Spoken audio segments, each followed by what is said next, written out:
Hello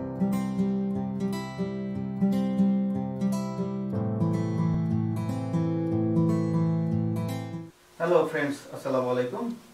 আশা করি তোমরা ভালো আছো। আমি মোহাম্মদ শফিকুল ইসলাম শফিক তোমাদের সাথে আছি with my channel chemistry school.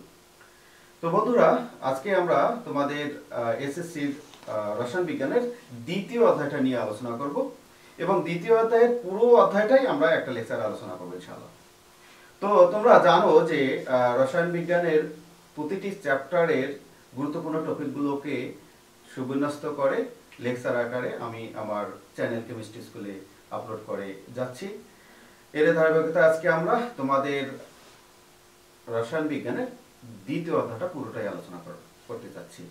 তো বন্ধুরা দেখো, এই পুরো অধ্যায়টার মধ্যে যে টপিকগুলো আমাদের জানা দরকার, যে মেইন টপিকগুলো আমি ফাইন্ড আউট করেছি সেগুলো আবার দেখে আসি। দেখো এখানে এই অধ্যায় রিলেটেড পদার্থের অবস্থা অধ্যায় রিলেটেড যে জিনিসগুলো জানা দরকার, ফার্স্ট আমরা যেহেতু পদার্থের অবস্থা রিলেটেড তিনটা পদার্থ আছে, কঠিন, তরল, বায়বীয় বা গ্যাসীয়। তাদের বৈশিষ্ট্যগুলো আমরা জানবো। কণার গতিতত্ত্ব জানবো। কণার গতিতত্ত্ব বা বিষয়টা কি, ব্যাপন নিঃসরণ, এটা আমরা এখানে জানতে পারবো। পদার্থের পরিবর্তন, তাপমাত্রা বাড়ালে কমালে পদার্থের যে পরিবর্তন হয় সেটা, এবং পদার্থের পরিবর্তন জনিত কয়েকটা টার্ম আছে, গলন, গলনাঙ্ক, স্ফুটন, স্ফুটনাঙ্ক। এখানে আমরা আরো দুই একটা টার্ম দেখবো, পাতন, ঊর্ধ্বপাতন, আবার তাপ প্রদান বক্ররেখা এবং শীতলীকরণ বক্ররেখা, গ্রাফে তাপ প্রদান যদি ঘটনাটা আমরা গ্রাফে অঙ্কন করি তখন তাদের রেখাগুলো পাবো। তো বন্ধুরা চলো আমরা দেখে আসি আমরা এই পুরো অধ্যায়টার একটা ওভারভিউ, কেমন এই অধ্যায়টা, কি কি টপিক নিয়ে আমরা এই অধ্যায়ে আলোচনা করব। তো বন্ধুরা তোমরা জানো যে পৃথিবীতে যা কিছু আমরা পরিমাপ করতে পারি এটাকে আমরা ভৌত রাশি বলি, ফিজিক্যাল কোয়ান্টিটি বলি। এই ভৌত রাশিটা দুই প্রকার। একটা হলো যে শক্তি, আমরা দেখো যে এই ভৌত রাশিটা আমরা দুই ভাগে আমরা বিভক্ত করতে পারি। পৃথিবীতে যত জিনিস আছে যা পরিমাপ যোগ্য সেটাকে আমরা এই দুই ভাগে ভাগ করি। একটা হলো শক্তি বন্ধুরা, আর একটা হলো এখানে যদি আমি বলি আর একটা হলো পদার্থ। তো বন্ধুরা দেখো আর একটা পদার্থ। তো আমাদের আজকের যেহেতু অধ্যায় পদার্থের অবস্থা, শক্তি একটু ডিফারেন্ট থিংস, আমরা পদার্থ নিয়ে আলোচনা করব। তো পদার্থকে আমরা যদি ডিভাইড করতে চাই, আমরা দুইটি অংশে আমরা জেনারেলি ডিভাইড করতে পারি। একটি হলো যে যদি আমরা বলি সংযুক্তি অনুযায়ী পদার্থ কত প্রকার, সংযুক্তি অর্থাৎ কম্পোজিশন অনুযায়ী। আর একটা হলো আমরা যদি বলি অবস্থা অনুযায়ী পদার্থ কত প্রকার, অবস্থা অনুযায়ী। এই দুইটা অনুযায়ী আমরা পদার্থকে সহজে ডিভাইড করতে পারি।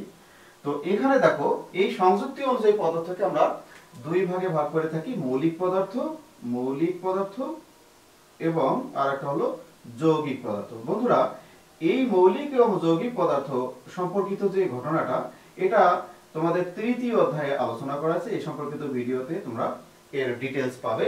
অর্থাৎ পদার্থের গঠন অধ্যায়ে এই মৌলিক, যৌগিক এবং সংযুক্ত অনুসারে যে বিভাগটা আছে সেটা আমরা আলোচনা করে থাকি। আমাদের টার্গেট হলো অবস্থা, যেহেতু আমাদের দ্বিতীয় অধ্যায়, অবস্থা অনুযায়ী পদার্থটাকে আমরা কয়েক ভাগ করে থাকি। সাধারণত অবস্থা অনুযায়ী পদার্থটাকে আমরা তিন ভাগে ভাগ করে থাকি। তিন ধরনের পদার্থ আমরা সাধারণভাবে পাই। একটা হলো কঠিন পদার্থ, তোমরা জানো, একটা হলো তরল পদার্থ, আর আরেকটি হলো গ্যাসীয় পদার্থ। আমরা কয়টি পাইলাম, বা বায়বীয় পদার্থ বন্ধুরা, বায়বীয় পদার্থ। তাহলে আমাদের এই অবস্থা অনুযায়ী শুধু তিনটা না, আরো দুইটা পদার্থ আছে, সেটাকে আমরা বলি প্লাজমা অবস্থা এবং স্ফটিকাকার অবস্থা। প্লাজমা অবস্থার প্রকৃষ্ট উদাহরণ হলো সান, গঠন, সূর্যের গঠনটা প্লাজমা অবস্থা। আর স্ফটিকের অবস্থা কি রকম, আমরা যেমন বাসা বাড়িতে যে লবণটা খাই, যে টেবল সার্ফ, সোডিয়াম ক্লোরাইড, যে স্ফটিক ক্রিস্টালাইন যে অবস্থা, ওটা একটা পদার্থকে ধরি আমরা। তো এখানে দেখো কঠিন পদার্থটা তোমরা সহজে জানো যে আসলে কঠিন পদার্থটা কি। কঠিন পদার্থটা যদি আমরা বলতে চাই যে আসলে পদার্থটা কি, আরো একটু আগে যদি যাই, আমরা পদার্থটা কি বলতে পারি, যে যার ভর আছে, ওজন আছে, আয়তন আছে, আকার আছে, বল প্রয়োগে বাধা সৃষ্টি করে, তারপরে তার জড়তা আছে, এই নানান মানে বৈশিষ্ট্য তো এই পদার্থের সংজ্ঞায়। তো আমরা সাধারণত বলি যার ভর আছে, ওজন আছে, বল প্রয়োগে বাধা সৃষ্টি করে, জড়তা ধর্মবিদ্যমান, তাদেরকে আমরা পদার্থ বলে থাকি। এই ক্ষেত্রে দেখো এই যে ভর, তারপরে আয়তন, আকার, এগুলো রিলেটেড যে টার্মগুলো আছে, যে শব্দগুলো আছে, এগুলো দিয়ে কিন্তু আমরা সহজে কঠিন, তরল ও বায়বীয় পদার্থকে আলাদা করে থাকি। যেমন দেখো, যদি বলি যার নির্দিষ্ট নির্দিষ্ট যার নির্দিষ্ট ভর আছে, তারপরে আমরা যদি বলি আয়তন আছে, আর যদি আমরা বলি যে আকার আছে, তাদেরকে আমরা সাধারণত কঠিন পদার্থ বলে থাকি। যেমন বরফ, যদি বলি এর নির্দিষ্ট ভর আছে, নির্দিষ্ট একটা আয়তন আছে এবং তার একটা নির্দিষ্ট আকারও আছে। এখন যদি আমরা বলি, আমরা একটা জিনিস আগে জানি যে আন্ত আণবিক শক্তি এখানে সবচেয়ে বেশি থাকে। তা আন্ত আণবিক শক্তিটা কি তোমরা জানো? প্রত্যেকটি পদার্থ, ধরো আমি বরফের টুকরার কথা বলি, বরফের টুকরা, এটা বরফের টুকরা, ধরো প্রত্যেকটি পদার্থই অসংখ্য অসংখ্য পরমাণু, অণু ইত্যাদি দ্বারা তৈরি থাকে। তো একটা পদার্থের মধ্যে যে অণুগুলো যে আকর্ষণে আকর্ষিত থাকে বা বন্ডেড থাকে, সেটাকে আমরা বলি আন্তঃকণা আকর্ষণ, অর্থাৎ যে কণাগুলো একে অপরের সাথে যুক্ত থাকে। তো এটাকে আমরা বলি আন্তঃকণা আকর্ষণ বা আন্তঃআণবিক আকর্ষণ শক্তি। তো আন্তঃআণবিক আকর্ষণ শক্তি যদি সবচেয়ে বেশি থাকে, তাহলে অণুগুলো খুব কাছাকাছি থাকে। যেমন আমরা দেখি কঠিন পদার্থের যে ক্ষেত্রে যে জিনিসগুলো দেখে, তার মানে কঠিন পদার্থের ক্ষেত্রে তাহলে অণুগুলো খুব কাছাকাছি থাকে। তার মানে কি, তাদের আন্তঃকণা বা আন্তঃআণবিক শক্তি সবচেয়ে বেশি থাকে। আন্তঃআণবিক শক্তি, তাহলে আমরা সহজে বলতে পারি যে একটা পদার্থের মধ্যে যত কণা বা অণু আছে, তাদের মধ্যে যে আকর্ষণ শক্তি বিদ্যমান, তাদেরকে আমরা আন্তঃআণবিক আকর্ষণ শক্তি বেশি থাকে। এবার যদি বলি যে একটা পদার্থের মধ্যে যে কণাগুলো থাকে, অণুগুলো থাকে, এগুলো কিন্তু গতিশীল অবস্থা ও তৈরি হতে পারে যদি তাদের গতিশীলতা কম থাকে, অর্থাৎ গতিশক্তি যেটাকে বলি, যে কণাগুলোর গতিশক্তি যদি কম থাকে, সেখানে শক্তি কম থাকে, সেটাকে আমরা কঠিন পদার্থ বলে থাকি। অর্থাৎ গতিশক্তি মানে হলো ওই পদার্থের যে কণাগুলো থাকে, কণাগুলো ছুটাছুটি করার ক্ষমতা, মানে ছুটাছুটি কম করতে পারে। তাহলে আমরা বলতে পারি যে আন্তঃআণবিক শক্তি গতিশক্তি থেকে বেশি থাকে এখানে কঠিন পদার্থের ক্ষেত্রে। তো আমরা এখানে আরেকটা জিনিস যদি বলি, যদি চাপ প্রয়োগ করি, তার যে কম্প্রেশন ক্ষমতা, প্রেষণ ক্ষমতাটা একেবারে সংকোচনশীল ক্ষমতা, আমরা এটাকে বলি সংকোচনশীল ক্ষমতা কম। সংকোচনশীল ক্ষমতা কম। তোমাকে যদি বলি তোমার বাসার যে তুমি যে টেবিলটাতে পড়াশোনা করতেছো, সাপোজ তোমার যে পেনটা আছে, তোমাকে যদি বলি এইটাকে তুমি চাপ প্রয়োগ করে একটা ছোট করো, তো তুমি কিন্তু পারবে না। তার মানে এটা সংকোচন হবে না, সহজে হবে না। করা যাবে, বাট মানে সেটা অন্য প্রসেসে করা যাবে, কিন্তু অত সহজে হবে না, বেশি পরিমাণে সংকোচন করা যাবে না। তার মানে সংকোচনশীলতা কম। যতই চাপ প্রয়োগ করো না কেন, এর সংকোচনশীলতা অত্যন্ত কম থাকে। তো এখানে যদি আমরা আরেকটা জিনিস এখানে জানতে চাই, যে তাপমাত্রা বাড়ালে এর আয়তন কি বাড়ে সহজে? তুমি ধরো তোমার টেবিলটাকে মানে এমন একটা ব্যবস্থা করলো যে তাপমাত্রা বাড়ছে, তার আয়তন বাড়তেছে কিনা। আসলে আয়তন সহজে বাড়ে না, অর্থাৎ আয়তন কম সম্প্রসারিত হয়, ওকে। এগুলো যদি আমরা জানি, তাহলে এটা হলো কঠিন পদার্থ। তাহলে আমরা কঠিন পদার্থকে আমরা সহজে আমরা এইভাবে আমরা বলতে পারি যে কঠিন পদার্থটা এরকম, যে অণুগুলো একেবারে কাছাকাছি থাকে। তার মানে এদের আরেকটা বৈশিষ্ট্য যদি আমরা বলতে পারি, যে আন্তঃআণবিক দূরত্ব, অর্থাৎ একটা অণু থেকে আরেকটা অণুর দূরত্ব অত্যন্ত কম থাকে। তাহলে আমরা কয়েকটা জিনিস এখানে জানলাম, যে যার নির্দিষ্ট ভর, আয়তন এবং আকার তিনটি আছে, এদের আন্তঃআণবিক শক্তি সবচেয়ে বেশি, গতিশক্তি কম। আবার যদি বলি সংকোচনশীলতা কম, আয়তন কম সম্পরিশিত, তাপমাত্রা বলে আয়তন কম সম্পরিশিত হয়, অর্থাৎ আন্তঃআণবিক দূরত্ব কম থাকে। তো এইখানে এটাকে আমরা সহজে কঠিন পদার্থ হিসেবে করতে পারি। তো এখন আমার তরল পদার্থটা কি? আসলে যখন কঠিন পদার্থের বৈশিষ্ট্যগুলো যদি আমি জানতে পারি, তাহলে তরল পদার্থের বৈশিষ্ট্য কিন্তু আমি সহজে বলতে পারবো। এইখানে দেখো, আমি এখান থেকে বলতে পারি, এইখানে তরল পদার্থের নির্দিষ্ট ভর এবং আয়তন থাকে, এর নির্দিষ্ট কোনো আকার থাকে না। তাহলে আকার থাকে না, নির্দিষ্ট কোনো আকার থাকে না। দেখো বন্ধুরা, তার মানে এখানে দেখো যে নির্দিষ্ট ভর থাকে, আয়তন থাকে, আকার থাকে না। এবার যদি বলি তরল পদার্থের আন্তঃআণবিক শক্তিটা কেমন, গতিশক্তিটা কেমন, এখানে আন্তঃআণবিক শক্তিটা কঠিন পদার্থের চেয়ে একটু বেশি, মানে কঠিন পদার্থের চেয়ে একটু কম, এবং গতিশক্তিটা কঠিন পদার্থের চেয়ে একটু বেশি। এখানে আন্তঃআণবিক শক্তি এবং গতিশক্তি সমান থাকে। তাহলে আমরা ওইভাবেই বলতে পারি যে আন্তঃআণবিক শক্তি ইজ ইকুয়াল গতিশক্তি, অর্থাৎ গতিশক্তিও থাকে আন্তঃআণবিক শক্তিও থাকে, প্রায় সমান পরিমাণে থাকে। অর্থাৎ এখানে আমরা যদি বলি যে আন্তঃআণবিক শক্তিটা কঠিনের চেয়ে কম আর গতিশক্তিটা কঠিনের চেয়ে একটু বেশি, তাহলে সেটা তরল পদার্থ হয়ে যায়।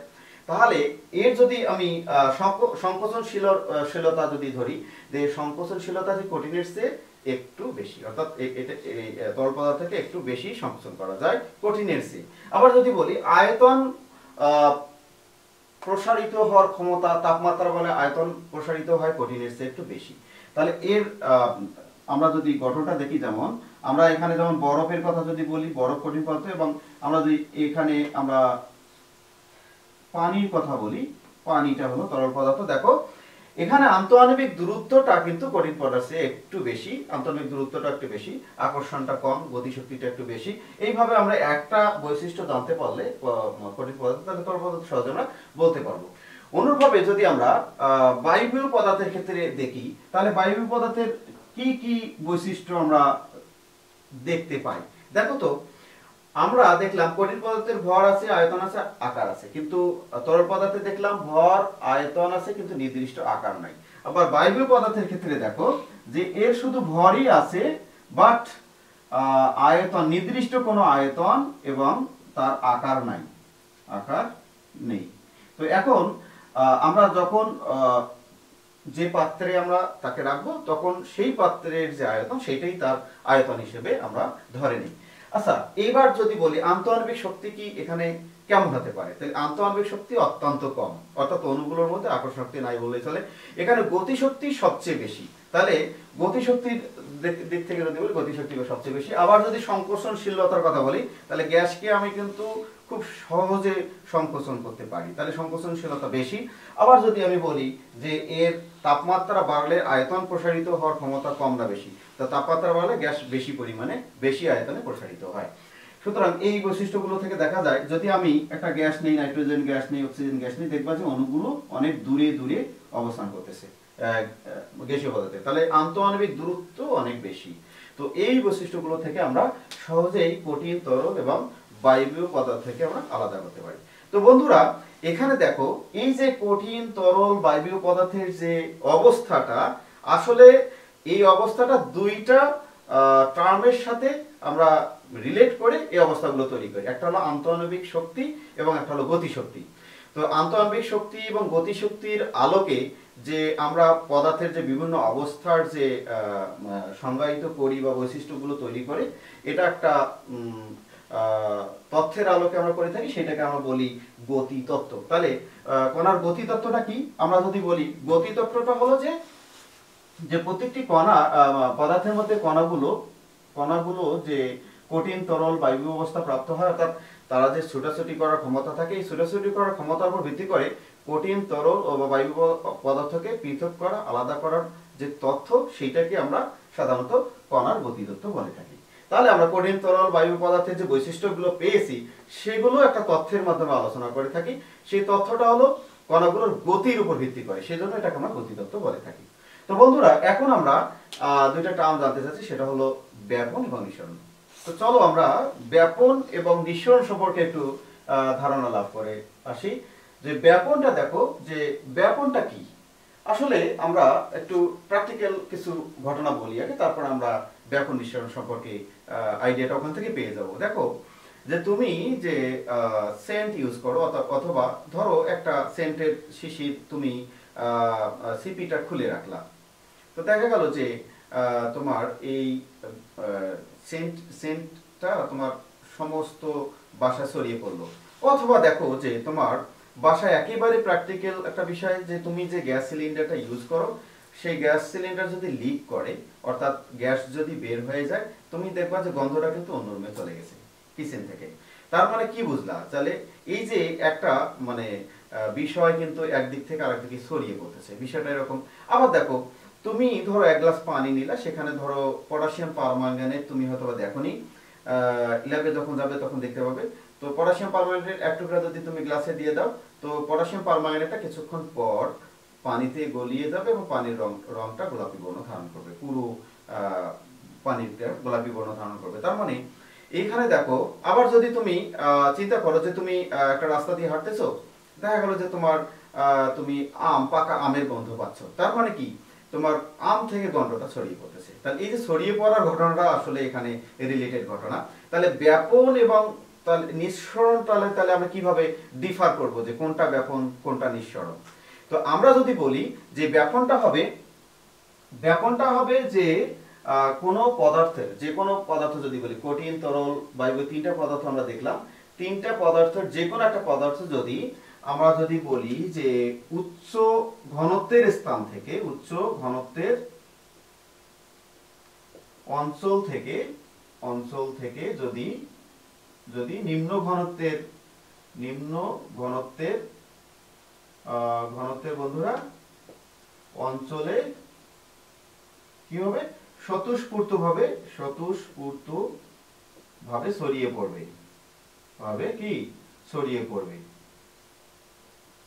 পড়ে, সেটাই হলো কিন্তু ব্যাপন। তাহলে এখানে কিন্তু দেখো যে তোমাকে যদি বলি যে এই যে সিলিন্ডারের যে উদাহরণটা দিলাম, তোমার সেন্টের শিশির যে উদাহরণটা দিলাম, তুমি যে বডিতে স্প্রেটা করতেছো, বডি স্প্রে করে তুমি রাস্তা দিয়ে হাঁটতেছো, তোমার পাশ দিয়ে একজন যাচ্ছে, তোমার সেন্টটা পাচ্ছে।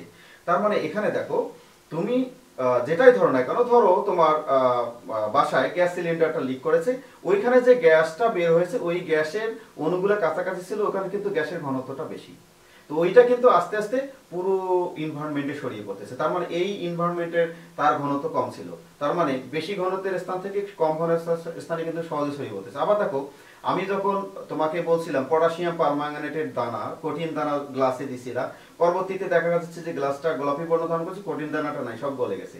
তার মানে কঠিন ছিল যে অবস্থায়, তখন তার যে ঘনত্বটা ছিল, আর যখন সে তরল হলো তখন কিন্তু তার ঘনত্বটা কিন্তু আসলে এক নয়, অন্য রকম হয়ে গেল। অর্থাৎ কঠিন থেকে তরলে কিন্তু সে ছড়িয়ে পড়লো ওই পটাশিয়াম পারম্যাঙ্গানেট। এইটাই কিন্তু বন্ধুরা ব্যাপন, অর্থাৎ কঠিন উচ্চ ঘনত্বের স্থান থেকে নিম্ন ঘনত্বের স্থানে কোনো বিষয় ছড়িয়ে পড়া। তো বিশেষ করে এটা। আর যদি আমি নিঃসরণের কথা বলি এট এ টাইম, তাহলে দেখো কোনটা, ওই যে উদাহরণগুলো বলছিলাম, তাহলে কোনটা নিঃসরণ তুমি এখন নিজে বুঝতে পারবে, বলতে পারবে। দেখো যে এখানে বলা আছে যে শুধুমাত্র গ্যাসীয় পদার্থের ক্ষেত্রে প্রযোজ্য এটা। গ্যাসীয় পদার্থ উচ্চ চাপের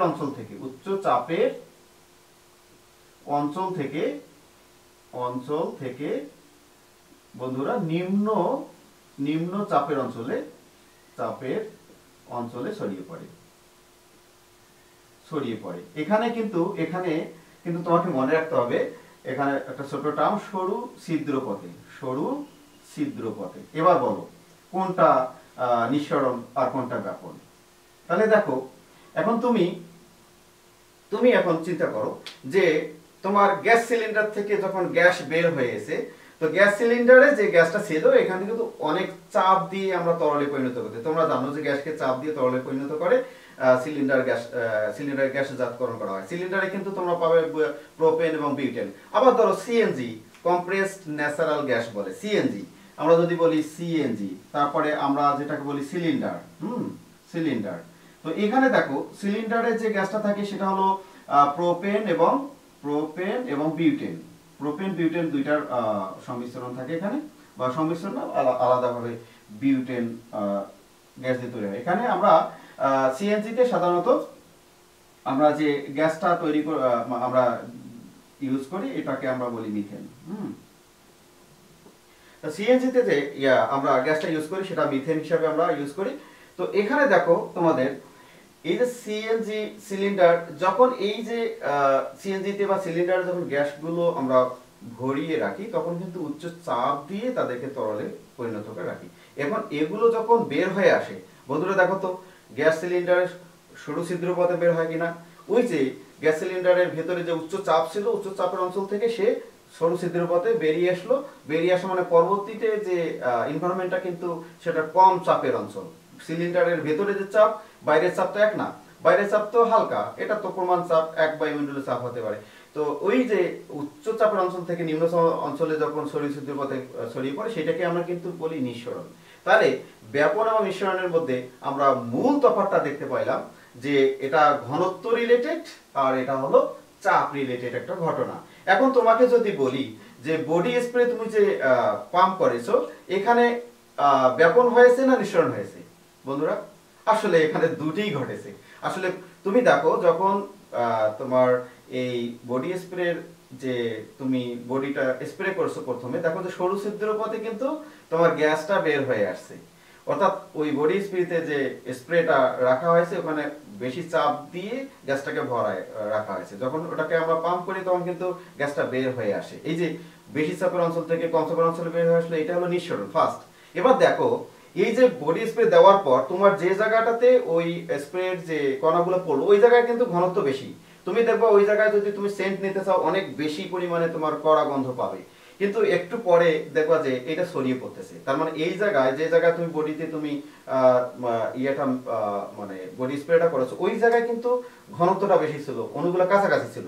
আবার এইটা কিন্তু ছড়িয়ে পড়তেছে বন্ধুরা পুরো এনভায়রনমেন্টে। তাহলে তোমার পাশের বন্ধুটা কিন্তু সেন্টটা পাচ্ছে, তার মানে কি উচ্চ ঘনত্বের স্থান থেকে নিম্ন ঘনত্বের স্থানে ছড়িয়ে পড়তেছে। তার মানে দ্বিতীয় ঘটনাটা কিন্তু ব্যাপন। তাহলে প্রথম সরু ছিদ্রের পথে বের হলো ওটা নিঃসরণ, পরে কিন্তু ঘটনা হলো ব্যাপন।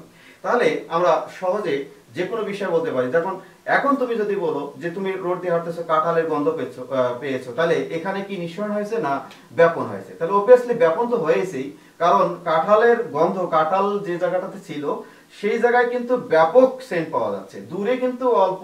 তারপর ওই জায়গায় তার মানে সেন্টের ঘনত্বটা বেশি, অণুগুলো কাছাকাছি, মানে আর বাইরের ঘনত্ব কম, ওই জন্য কম ঘনত্বের দিকে ছড়িয়ে পড়তেছে আস্তে আস্তে। আবার দেখো যখন কাঁঠালের ভেতরে যখন গ্যাসটা তৈরি হয়েছিল গন্ধটা তখন কিন্তু চাপটা বেশি হয়েছিল। কাঁঠালের কিন্তু ওই যে মানে যে গায়ের যে কূপ আছে সেই কূপ দিয়ে কিন্তু তার এই ইয়াটা বের হচ্ছে, সেন্টটা বের হচ্ছে। তাহলে ওইটা কিন্তু আসলে নিঃসরণ, তারপরে ব্যাপন হচ্ছে। তাহলে বোঝা যাচ্ছে যে নিঃসরণ হলো প্রথম ঘটনা আর ব্যাপন হলো দ্বিতীয় ঘটনা। এভাবে আমরা সহজে এই ব্যাপন এবং নিঃসরণের টোটাল আমরা একটা পার্থক্য বলতে পারি, সংজ্ঞা বলতে পারি এবং এর সম্পর্কে আমরা বিভিন্ন ধরনের আইডিয়া দিতে পারি। বন্ধুরা চলো এই যে আমরা ব্যাপন এবং নিঃসরণের যে আলোচনা করলাম এখানে আমাদের একটা টার্ম আছে ব্যাপন হার বা নিঃসরণ হার। ব্যাপন বা নিঃসরণ হার তার মানে কি? এখানে বলা আছে যে একক সময়ে কি পরিমাণ পদার্থ ছড়িয়ে পড়তেছে, সেটা উচ্চ ঘনত্বের স্থান থেকে নিম্ন ঘনত্বের স্থানে হতে পারে অথবা উচ্চ চাপের অঞ্চল থেকে নিম্ন চাপের অঞ্চলে হতে পারে। তো একক সময় কি পরিমাণ ছড়িয়ে পড়লো সেটাই কিন্তু ব্যাপন হার বা নিঃসরণ হার।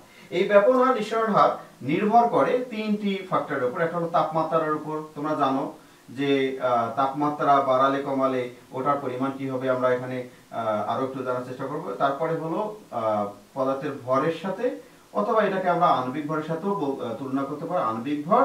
আর তৃতীয়ত হলো ঘনত্ব। আসলে ঘনত্ব আর আণবিক ভর কিন্তু একই জিনিস। এই তিনটা বিষয়ের উপরে সাধারণত ব্যাপন এবং নিঃসরণ নির্ভর করে, অর্থাৎ কি পরিমাণ ব্যাপিত হবে। এখন যদি বলি একটা পদার্থের তাপমাত্রা আমি যত বাড়াবো তত কিন্তু সেটা বেশি পরিমাণে ছড়িয়ে পড়বে, অণুগুলো ছোটাছুটি বেশি হবে, অর্থাৎ অণুগুলো তাড়াতাড়ি ছড়িয়ে পড়বে। অর্থাৎ কম ঘনত্বের স্থান থেকে বেশি ঘনত্বের স্থান থেকে কম ঘনত্বের স্থানে দ্রুত ছড়িয়ে পড়বে। আবার যদি আমি বলি তাপমাত্রা বাড়লে কিন্তু নিঃসরণ হারও বাড়ে। মূল কথা হলো আমরা এই ব্যাপন নিঃসরণ হারের কিছু অঙ্ক আমাদের পরীক্ষায় আসে, সেইটা আমরা দেখব। সেইটা আসলে মূলত ভর বা আণবিক ভর বা ঘনত্ব রিলেটেড। আমরা জানি ঘনত্ব হলো আণবিক ভরের অর্ধেক, অর্থাৎ আণবিক ভর হলো ঘনত্বের দ্বিগুণ। এটা একটা ইনফরমেশন জেনে রাখি, এটা কাজে লাগবে। তো আণবিক ভর বা ভর এইটা যদি আমরা জানতে পারি তাহলে আমরা সহজে বলতে পারি যে তার ব্যাপন হার কম না বেশি। বিজ্ঞানী গ্রাহাম বন্ধুরা, গ্রাহাম এই আণবিক ভরের উপরে ব্যাপন হারের একটা সম্পর্ক নির্ণয় করছে। হারটা হবে এই ঘনত্বের বর্গমূলের ব্যস্তানুপাতিক অথবা আণবিক ভরের বর্গমূলের ব্যস্তানুপাতিক। তাহলে বোঝা যাচ্ছে যে ভর যত বেশি হবে সে কম পরিমাণে ছড়িয়ে পড়বে, ভর যত কম হবে সে তত বেশি ছড়িয়ে পড়বে। একটা বাস্তব উদাহরণ দিই। ধরো দৌড় প্রতিযোগিতায় দুইজন দৌড় প্রতিযোগী নামছে, একজনের ওজন হলো 150 কেজি, অথবা 200 কেজি, কিন্তু আর একজনের ওজন হলো শুধুমাত্র 50 কেজি বা 60 কেজি, সেক্ষেত্রে কে আগে দৌড়ে ফার্স্ট হবে? অবশ্যই যে পাতলা, অর্থাৎ ভর যার কম, সে কিন্তু দ্রুত সে দৌড়ে এগিয়ে থাকবে। অর্থাৎ এইটাকে মনে রাখবা যে যার ভর কম হবে সে কিন্তু বেশি পরিমাণে ছড়িয়ে পড়বে। তো এখন আমরা যদি এটা বলি যে বিভিন্ন পদার্থ দিয়ে তোমাকে যদি বলি যে কোনটির ব্যাপন হার বেশি হবে, যেমন যদি তোমাকে বলি কার্বন ডাইঅক্সাইড, সালফার ডাইঅক্সাইড, তারপরে দিলাম HCl, তারপরে হাইড্রোজেন, তারপরে helium, nitrogen, oxygen, so on, মানে অনেকগুলো গ্যাস তোমাকে দিলাম, বললাম যে তুমি কার ব্যাপন হার সবচেয়ে বেশি বের করো, তার কার সবচেয়ে কম বের করো, অথবা ব্যাপন হারের ক্রম অনুসারে সাজাও। তার মানে কি তোমার লাগবে এর আণবিক ভর বা ভর নির্ণয় করতে হবে। ভর কত? ধরো এর ভর হলো 44। তোমরা জানো যে আণবিক ভর কিভাবে বের করতে হয়, তৃতীয় অধ্যায়ে এ সম্পর্কে তোমার ভিডিও আছে, আপেক্ষিক আণবিক ভর, আপেক্ষিক পারমাণবিক ভরে তুমি ওখানে কিভাবে বের করতে হয় সেখানে আমি শিখিয়ে দিয়েছি, ওই ভিডিওটা দেখলে তুমি বুঝতে পারবে। এটার সালফার ডাইঅক্সাইডের আণবিক ভর কত? ধরো এটা 64, কারণ সালফারে 32, অক্সিজেনের 16 দুগুণে 32, এভাবে আমরা বের করি। তারপরে হলো ধরো HCl এর আণবিক ভর হলো কত? 36.5। হাইড্রোজেনের আণবিক ভর হলো 2, হিলিয়ামের 4, নাইট্রোজেনের আমরা যদি বলি 28। দেখো তো বন্ধুরা, সবচেয়ে কার ভর কম? সবচেয়ে কিন্তু দেখো এখানে বোঝা যাচ্ছে হাইড্রোজেনের ভর কম, তার মানে হাইড্রোজেন গ্যাসটা বেশি পরিবেশে ছড়িয়ে পড়বে। আবার যদি বলি, দেখো তো এখানে সবচেয়ে কম ছড়িয়ে পড়বে কি, ব্যাপন হার সবচেয়ে কম কার হবে? তাহলে ব্যাপন হারটা সবচেয়ে কম হবে সালফার ডাইঅক্সাইডের, এখানে 64, এর চেয়ে বেশি ভরের জিনিস এখানে নাই। তাহলে আমরা যদি সাজাতে চাই, ঊর্ধ্বক্রম অনুসারে সাজাতে পারি, নিম্নক্রম অনুসারে সাজাতে পারি। তার মানে কি, যে কোনো পদার্থের আণবিক ভর বের করতে মানে যদি আমরা ব্যাপন হার বা নিঃসরণ হার বের করতে চাই, তাহলে অবশ্যই সেখানে আমরা আণবিক ভরটা জানলেই সহজে বের করতে পারবো। তো ওকে, তো তোমাদের বইয়ে এরকম একটা ফিগার দেওয়া আছে, যে এটা অনেক সময় স্টেম আকারে দেওয়া হয় এবং তোমাদের একটা অনুশীলনের স্টেম আকারে দেওয়া আছে। ধরো এখানে একটা গ্লাস নল, কিন্তু গ্লাস নল, এখানে এই গ্লাস নলের এটা কিন্তু ভেতরের এরিয়াটা ফাঁপা। এই মানে এই প্রান্তে, ডান প্রান্তে বা বাম এই প্রান্তে আমি অ্যামোনিয়া সিক্ত একটা তুলা বা কটন নিলাম, অ্যামোনিয়া গ্যাস সিক্ত, অর্থাৎ অ্যামোনিয়া গ্যাস ওখানে আছে, কি আকারে আছে? অ্যামোনিয়াম হাইড্রোক্সাইড আকারে আছে, কারণ এই তুলাটা আমি পানিতে ভিজিয়েছি, তারপরে অ্যামোনিয়া এখানে দিয়েছি, তার মানে অ্যামোনিয়া সিক্ত। এই প্রান্তে আমি HCl, এই তুলাটাতে HCl আমি সিক্ত একটা তুলা, এখানে কটন ব্যবহার করেছি, তুলা, HCl তুলা, এটা কিন্তু গ্যাস আকারে, এটাও কিন্তু গ্যাস আকারে।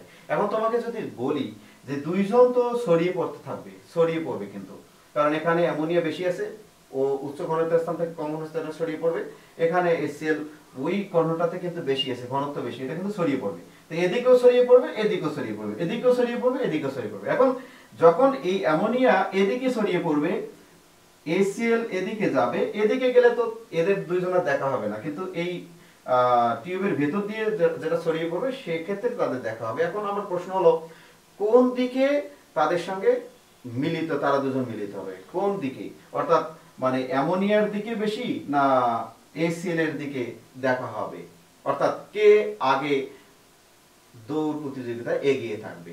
ধরো আমি এখান থেকে রওনা দিলাম, আমার 10 মিটার দূরে আরেকজন রওনা দিতেছে। এখন দুজনেই যদি আমরা দৌড় দেওয়া শুরু করে দিই, তাহলে দুজনের যদি ভর সমান থাকে এবং দুজনের যদি মানে অন্যান্য বৈশিষ্ট্যগুলো ঠিক থাকে, তাহলে আমরা দুজন একসঙ্গে দৌড় দেওয়া শুরু করলে, একই স্পিডে দৌড় দেওয়া শুরু করলে মাঝামাঝি দেখা হবে। এখন কোনো কারণে যদি একজনের ভর বেশি থাকে, একজনের ভর কম থাকে, তাহলে যার বেশি ভর সে কিন্তু অত বেশি দৌড়াতে পারবে না, যার ভর কম সেই কিন্তু আগে তার দিকে চলে যাবে। তো সুতরাং দেখা যাচ্ছে যে এই দুইজন যখন মিলিত হবে এবং তাদের মধ্যে একটা বিক্রিয়া হবে, বিক্রিয়ায় তৈরি হবে, ধরো অ্যামোনিয়ার সাথে যখন HCl দেখা হয়, তোমরা জানো এখানে অ্যামোনিয়াম ক্লোরাইড তৈরি হয়, এটা একটা সাদা ধোঁয়া তৈরি হয়। এখন বলা আছে যে এই সাদা ধোঁয়াটা কোন প্রান্তে বেশি তৈরি হবে। তো এখানে দেখা যাচ্ছে যে আমাদের HCl এর আণবিক ভর আমরা জানি 36.5 বন্ধুরা, আর অ্যামোনিয়ার জানি আমরা 17 আণবিক ভর অ্যামোনিয়ার ক্ষেত্রে। তো এখন অ্যামোনিয়া বেশি ব্যবহৃত হবে না HCl? অবশ্যই অ্যামোনিয়া। তাহলে অ্যামোনিয়া দ্রুত চলে আসবে, তার মানে যখন তাদের সাথে দেখা হবে তখন দেখবে যে এই জায়গাটাতে দেখা হচ্ছে, তার মানে এইটা যদি টোটাল 100 সেন্টিমিটার হয়, তাহলে এখানে যদি 50 সেন্টিমিটার আমরা যদি দেখি, দেখবা যে মিলিত হয়েছে প্রায় 35 অথবা 30 এই মানে HCl এর দিক থেকে, অর্থাৎ HCl আস্তে আস্তে যাচ্ছে ও দ্রুত চলে আসছে, তাহলে এইখানে তোমার সাদা ধোঁয়াটা তৈরি হবে, অর্থাৎ HCl প্রান্তের দিকে সাদা ধোঁয়াটা তৈরি হবে। ওকে বন্ধুরা, তাহলে চলো আমরা পদার্থের উপরে তাপমাত্রার প্রভাব সম্পর্কিত, পদার্থের পরিবর্তন সম্পর্কিত একটা জিনিস জেনে আসি। বন্ধুরা দেখো যে আমরা পদার্থের পরিবর্তনের যে টার্মটা এটা একটু শিখতে যাচ্ছি। তাপ ও অবস্থার পরিবর্তন, এটা বাস্তব একটা ঘটনা দিয়ে আমরা শুরু করি। ধরো তুমি মোমবাতি জ্বালাচ্ছ, এটা ধরো মোমবাতি, এটা মোমবাতি, ঠিক আছে? তো দেখো যে ও কিছুক্ষণ পর এরকম কিছু গলিয়ে পড়তেছে আর আস্তে আস্তে ক্ষয়প্রাপ্ত হচ্ছে। তো এখানে তাপ কিন্তু এখানে তৈরি হচ্ছে এবং তাপও এখানে তাপের মাধ্যমে ঘটনাটা ঘটতেছে। এখানে দেখো যে এই মোম, এটা মোম, এই মোমটা কি তোমরা জানো যে মোমটা হলো একটা হাইড্রোকার্বন। এটা তোমরা ক্লাস 10-এ উঠলে 11তম অধ্যায়ে জৈব যৌগ নিয়ে যে জায়গায় আলোচনা করা হয় সেইখানে বুঝতে পারবা হাইড্রোকার্বন, হাইড্রোজেন এবং কার্বন দ্বারা তৈরি।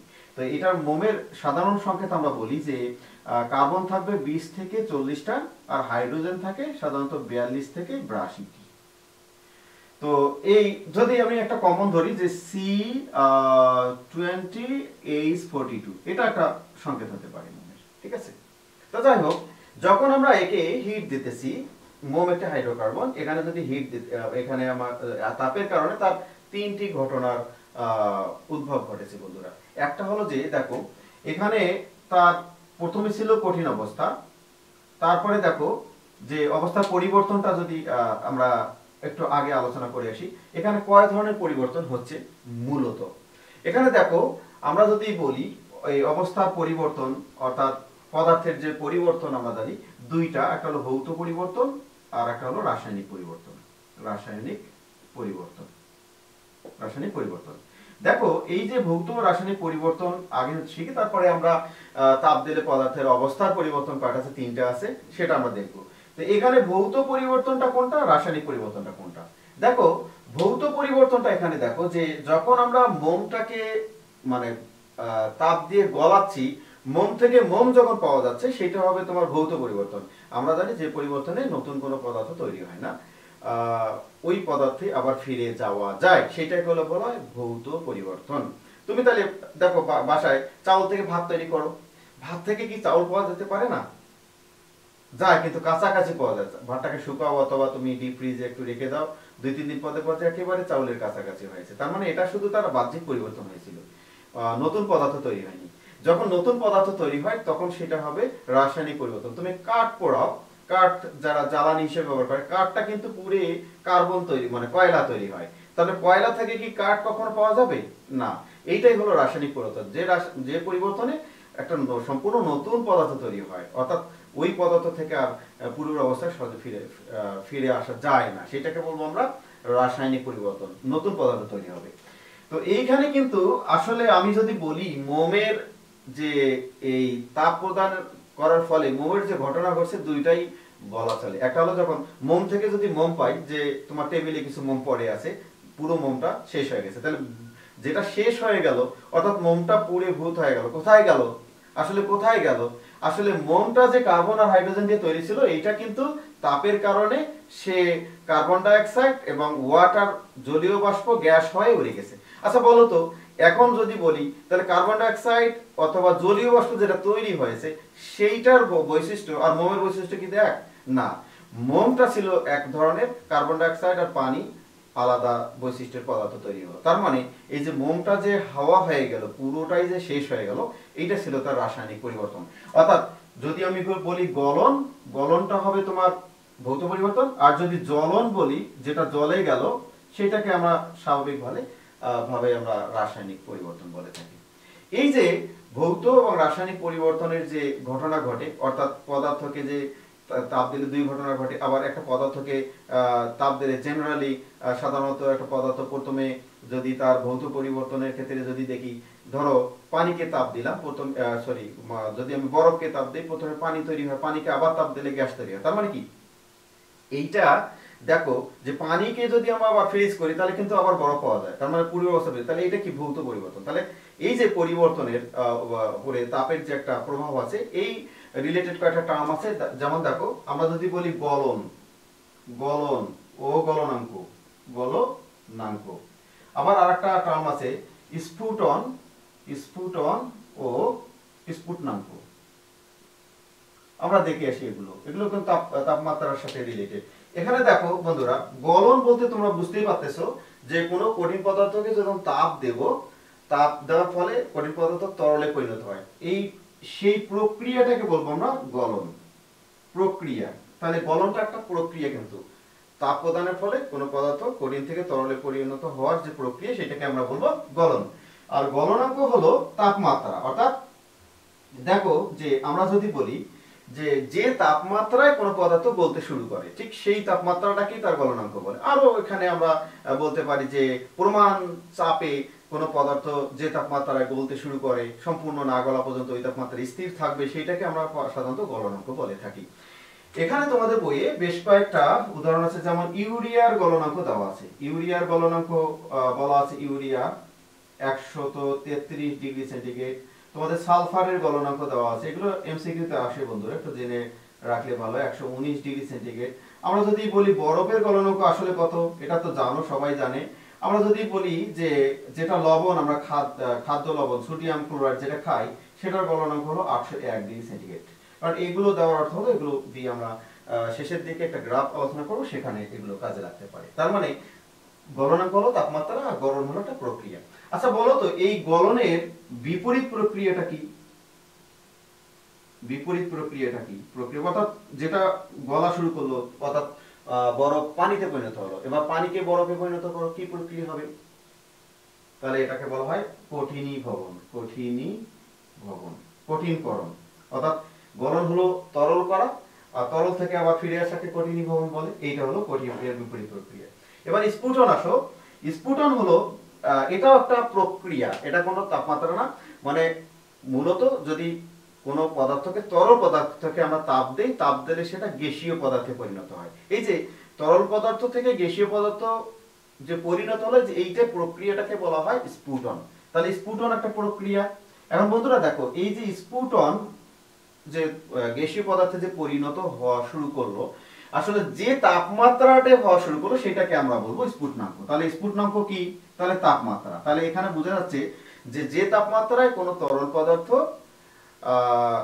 গ্যাসীয় পদার্থে পরিণত হয়, সেই তাপমাত্রাটাকে বলবো আমরা স্ফুটনাঙ্ক। এখানে আমরা বলতে পারি যে প্রমাণ চাপে বা এক বায়ুমণ্ডলীয় চাপে যে তাপমাত্রায় কোনো পদার্থ বায়বীয় পদার্থে রূপান্তরিত হয় বা গ্যাসীয় পদার্থে পরিণত হওয়া শুরু করে।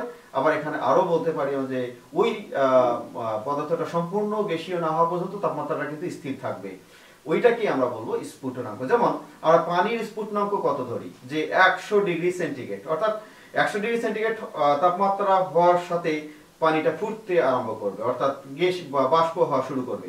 পানি পুরোটাই বাষ্পে পরিণত না হওয়া পর্যন্ত কিন্তু এই 100 ডিগ্রি সেন্টিগ্রেড তাপমাত্রা স্থির থাকবে, সেটাই কিন্তু তার স্ফুটনাঙ্ক।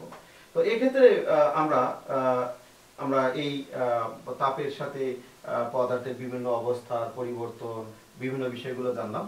তো বন্ধুরা, এখানে আরো দুইটা টার্ম লিখেছি, সেটা হলো ঊর্ধ্বপাতন এবং পাতন বিষয়টা, এইটা একটু জেনে আসি।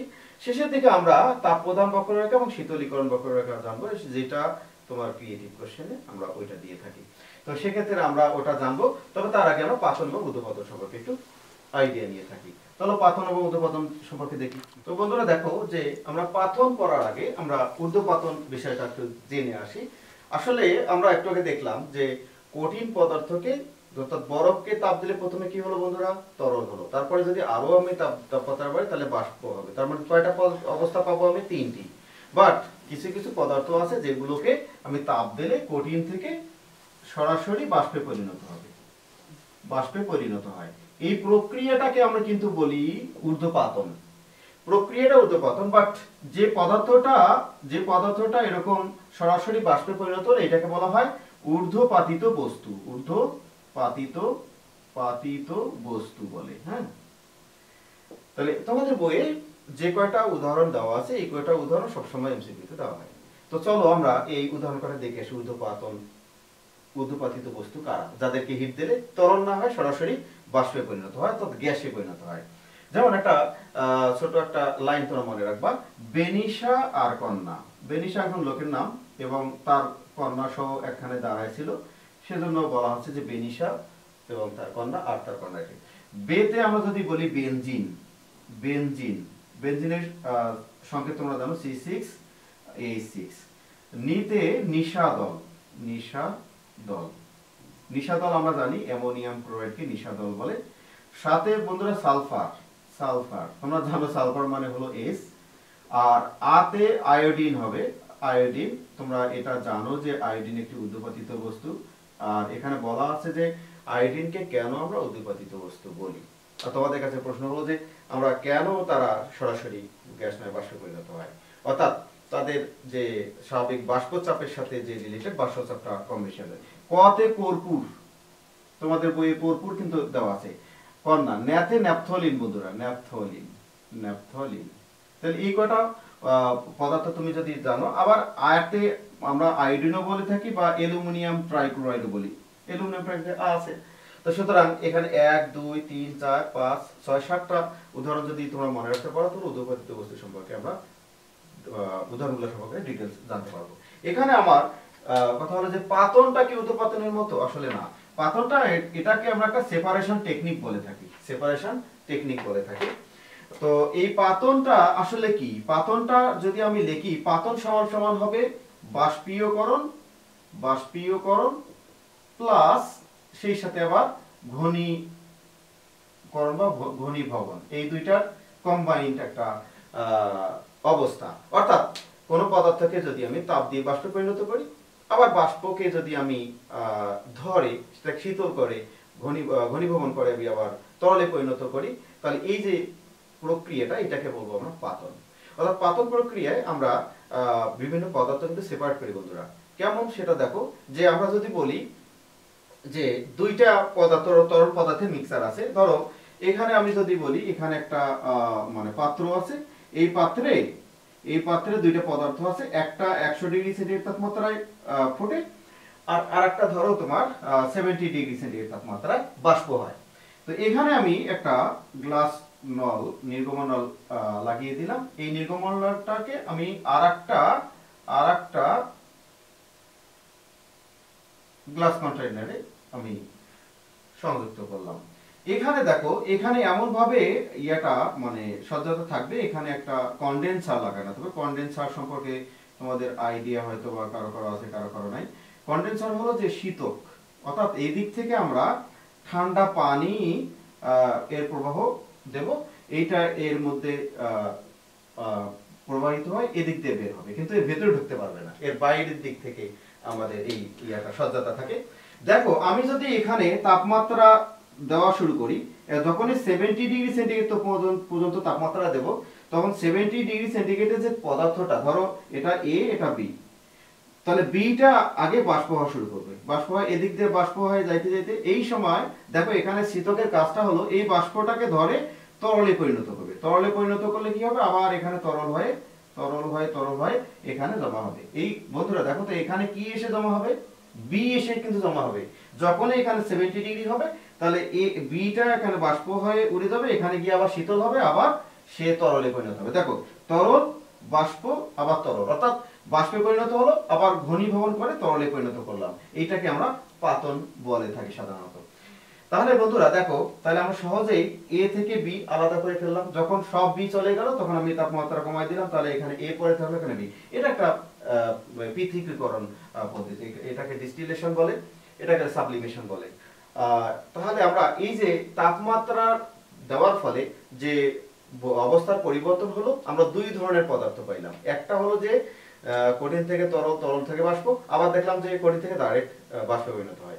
এই যে তাপমাত্রা দেওয়ার কারণে এদের যে এই অবস্থাগুলোর পরিবর্তন হয়, এই অবস্থার পরিবর্তন জনিত কারণে আমরা কিছু রেখা, আমরা যে ডায়াগ্রামে এগুলো মানগুলো বসাই, তাহলে আমরা কিছু রেখা পাবো, সেগুলোকে আমরা তাপ প্রদান বক্ররেখা, শীতল করলে শীতলীকরণ বক্ররেখা। বন্ধুরা আমাদের পদার্থ কয়টি পাইলাম? এখানে একটা সাধারণ পদার্থ পাইলাম যাকে তাপ দিলে, তাহলে আমরা বলতে পারি যে আমি যদি তাপ প্রদান ঘটনাটা ব্যাখ্যা করি, একদিকে যদি শীতলীকরণ ঘটনাটা ব্যাখ্যা করি, তো এখানে যদি আমি সাধারণ বস্তু ধরি, সাধারণ বস্তু যদি বলি, যদি বরফ যদি বলি, তো বন্ধুরা দেখো তো বরফকে যদি আমি তাপ দেই তাহলে কি হবে, সে তরল পানি হয়ে যাবে।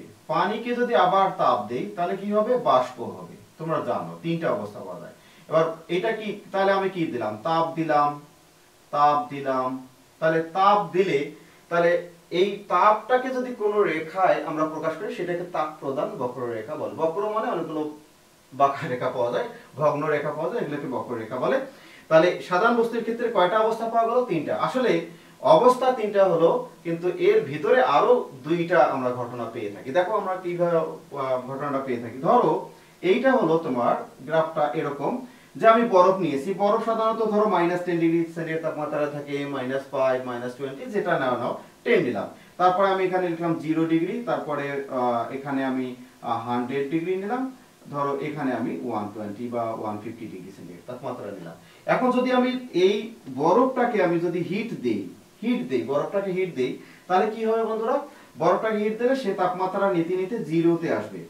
জিরোতে আসলে কি হবে, সে গলতে শুরু করবে। যদি গলতে শুরু করে তখন সে সেই তাপমাত্রা স্থির থাকবে যতক্ষণ না সে পুরোটাই গলে তরলে পরিণত না হয়। তার মানে দেখো তাপমাত্রা কিন্তু এখানে বাড়তেছে না। এই জায়গাটাতে দেখো আমি যদি বলি, এই জায়গা কিন্তু তাপমাত্রা বন্ধুরা বাড়তেছে না, এখানে কিন্তু তাপমাত্রা স্থির থাকতেছে। তার মানে এখানে আমি গলনাঙ্ক পাচ্ছি।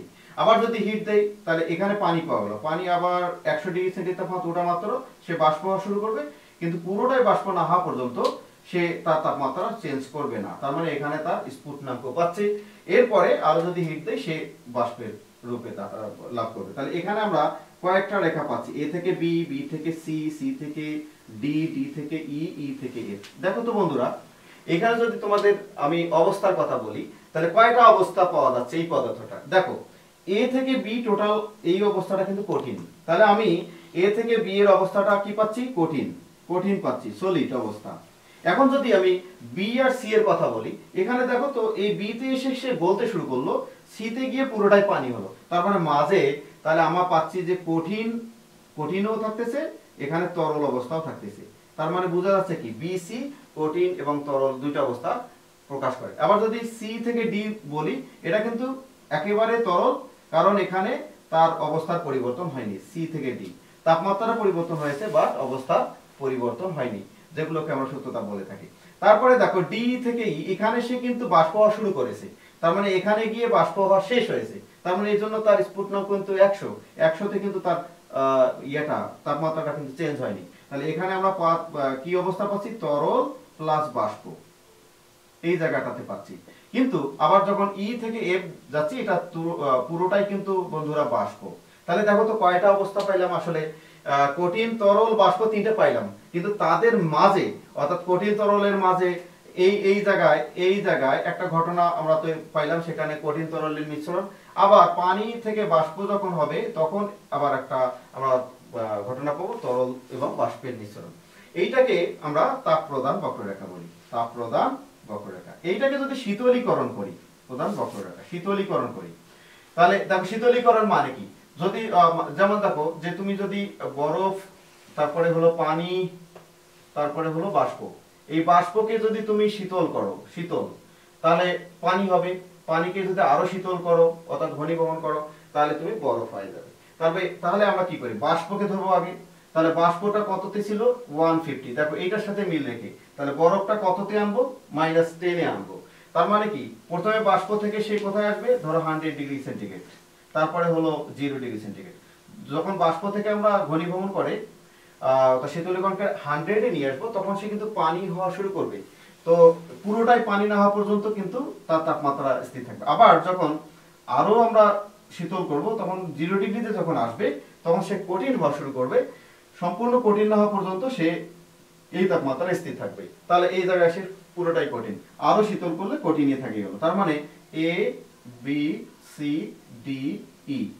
দেখো আবারও আমি এখানে বলতে পারি এইটা কি বন্ধুরা, টোটালি বাষ্প, এখানে অন্য কোনো অবস্থা নেই। কিন্তু এই জায়গায় কি পাওয়া যাচ্ছে, এই জায়গায় বাষ্প আর তরল পাওয়া যাচ্ছে, বাষ্প আর তরল, কারণ এখানে তরল হওয়া শুরু করেছে।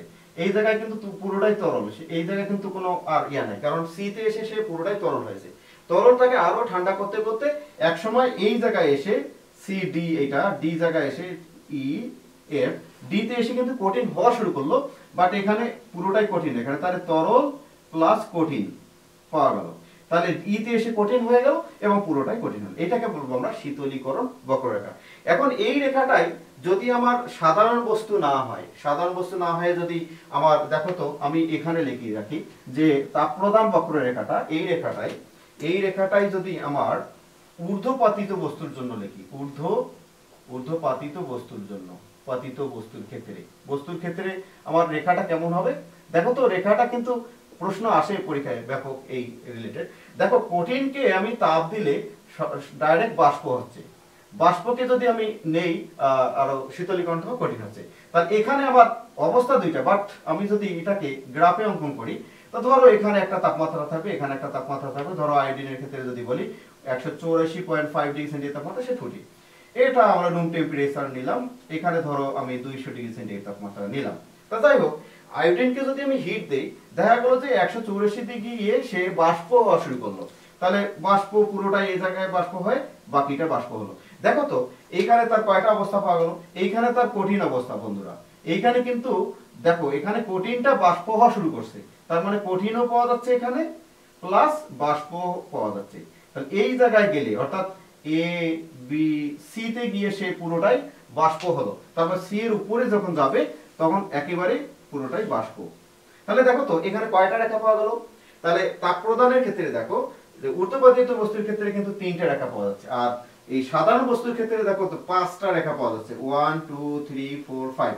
তাহলে এই যে 2টা রেখা কম পাওয়া গেল, কেন পাওয়া গেল? আবার এখানে তাপমাত্রা বাড়লো না কেন, এখানে তাপমাত্রা বাড়লো না বা কমলো না কেন, তাপমাত্রা স্থির থাকলো কেন? এটার ব্যাখ্যাগুলো বেশিরভাগ পরীক্ষা আসে, কারণ এগুলো হলো, এটা গলনাঙ্ক স্ফুটনাঙ্ক, আমি আগেই বলেছি গলনাঙ্ক স্ফুটনাঙ্কের সময় তাপমাত্রা স্থির থাকে, অর্থাৎ পুরোটাই গলবে, পুরোটাই বাষ্প হবে, ওই তাপমাত্রায় স্থির থাকবে। তাই হয়েছে, কিন্তু এখানে গলতে শুরু করছে, পুরোটাই তরল হয়েছে, ওই তাপমাত্রা কিন্তু স্থির হয়েছে। সুতরাং এটা এই আনুভূমিক রেখা এখানে কয়টা পাওয়া গেল? 2টা। কেন আনুভূমিক পাওয়া গেল? কারণ তাপমাত্রা বাড়েনি, কারণ তার এটা গলনাঙ্ক বা এটা হলো তার স্ফুটনাঙ্ক। এখানে আমরা ওইভাবে এখানে যে 2টা রেখা কম পাওয়া গেল, কারণ এটা হলো ঊর্ধ্বপাতিত বস্তু, কারণ এখানে তরল হয় না। তো বন্ধুরা দেখো, এইখানে আমরা এই অধ্যায়ের টোটাল একটা সামগ্রিক আলোচনা করলাম। এ সম্পর্কে কোনো সমস্যা থাকলে আমার কমেন্ট বক্সে তোমরা কমেন্ট করে জানাবে, আমি অ্যান্সার দেওয়ার চেষ্টা করবো ইনশাআল্লাহ।